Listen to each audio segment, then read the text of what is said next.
I have here a test jig that I've set up to figure out exactly where I need to drill the holes in order to get the light to the proper place at the proper time.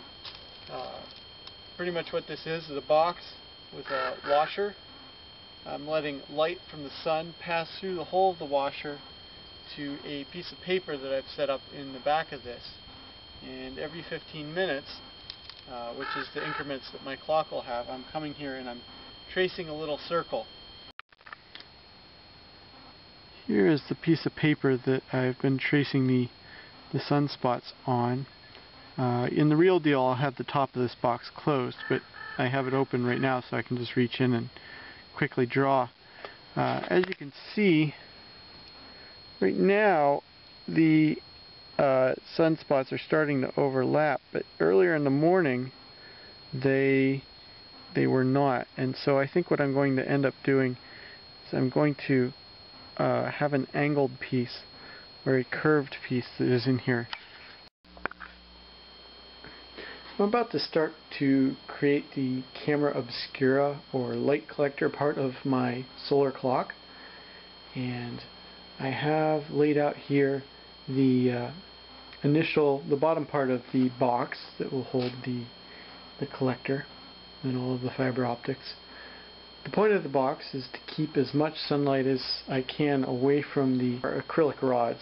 I have this piece of plastic here, and I can't quite get this into my bandsaw. It's just a little bit too wide here. So what I'm going to do to separate this away from the piece of plastic is I'm just going to take an X-Acto knife and I'm going to score it right along here. Now, I'm not going all the way through. I'm just barely kind of scratching the surface. What I can now do is snap it. So, here we go. I'm now ready to bend this plastic. I'm going to bend these sides up like that. And I don't have a proper heat strip heating element to lay this plastic on, which can get you the nicest bend. So what I'm going to do is I'm going to use a propane torch. I'm going to go evenly. Try not to stay in any particular spot too quick or too long to keep it from burning. Maybe that to give myself a nice edge. And it is. I'm going to use another piece of material to keep it at a nice 90-degree angle. And there we go. We have a nice bend. Just going to do the same thing on the other side now.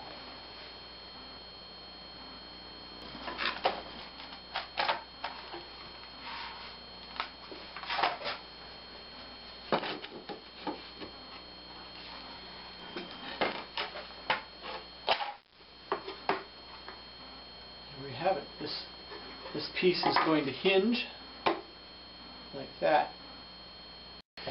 At this point I have all of the pieces necessary for the end of the camera obscura light collector. I have this piece that you saw previously. I created this piece by heating up a strip of plastic and holding it in place. This matches up with the shape that I used in the collector that I showed earlier. I created a top piece here that fits over top of the whole thing, and it has the light opening in it. I decided to make this a square, or actually a rectangle, because that will allow it to stay matching up with the sun for longer without having to be adjusted. At this point I'm going to attach this piece in a semi-permanent way to the bottom piece of the collector. What I'm going to do is I'm going to glue these pieces together. I've created some little angle brackets. And since what I'm working with is PVC, I'm just going to use PVC pipe cement to attach everything together. To hold this in place while I do my final calibration, I'm just going to put a little double stick tape on this. I have the camera Obscura box finished now, and I'm ready to build the other piece that this will hinge on.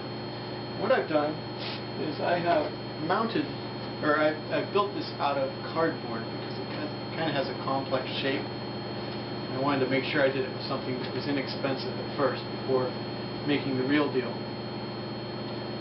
How this is going to work, this will fit inside of here, and we'll be able to tilt to track the sun as it goes higher in the sky towards the summer months or lower in the winter months. Next thing I'm going to do is I'm going to build this out of the same type of plastic, taking care this time. I wasn't terribly pleased with how this came out. The bends are a little bit sloppy for my taste. So I'm going to attempt to make it this time so I just butt the pieces up together and have some little pieces like this inside, like I did with the circular part. Here is the setup that I have to make sure that this box that touches the wall is nice and square. I've got 2 blocks of aluminum on either side of this, clamped with some clamps, and I have my pieces right here. You're seeing them edge on, so you may not be seeing much of them. And then I've just slathered some PVC pipe cement over the seam. If I find that they aren't holding well enough after a few hours here, I will put some gussets in. At this point I have the camera Obscura mounted to the wall. I don't have it in its final position. Its final position will be much more up here into the window, but at this point I'm trying to precisely locate where the sun dots are hitting, and so I am taking a Sharpie marker and carefully tracing those out. I'm using a smaller diameter hole just to help with that today. As you can see here, the camera Obscura can tip like that to adjust for the seasonal variance in the height of the sun. Additionally, as you've seen, it has a cover like this, and just because of its shape, any water that comes in, I have a little lip in there so it can't drain into the room. It'll come and run out here in this bottom corner. I now have all of the acrylic rods inserted into this, but they're not glued yet. I'm about to try some super glue to see if that works. If not, I'm going to use something a little thicker. Because all the fibers were going every which way in the previous shot, I decided to rubber band them to a tube before gluing them. This will keep them nice and neat. I'm showing here a side view of the camera Obscura box, and as you can see, here are all of my fibers from the clock, and they have to come out and make a somewhat difficult turn. Here is my setup for bending these acrylic rods. I'm hanging it from the ceiling using a couple of clamps and a piece of aluminum, and then I'm just going to let gravity bend them down to about the angle I want.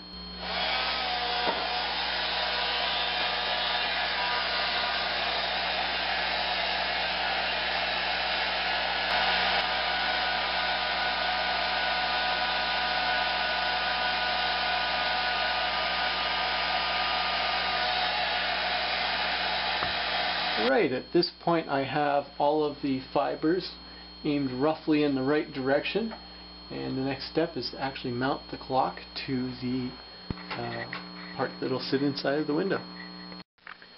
You're now looking at the board that the clock will mount to on the inside of the room. And right now I am gluing a wooden ring here that the clock fits snugly down onto, which will hold it into place. Here is the camera Obscura fully assembled, except it doesn't have the cover plate on. I have all of the acrylic rods running to the appropriate little holes in this now.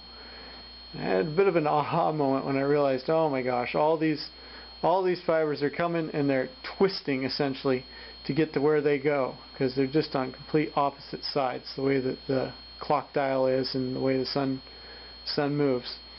That's okay, it still works. It makes the daylight savings time lever kind of hard to move, because I had to take my drill and kind of move these this way, but even still the fibers are kind of coming in funny angles.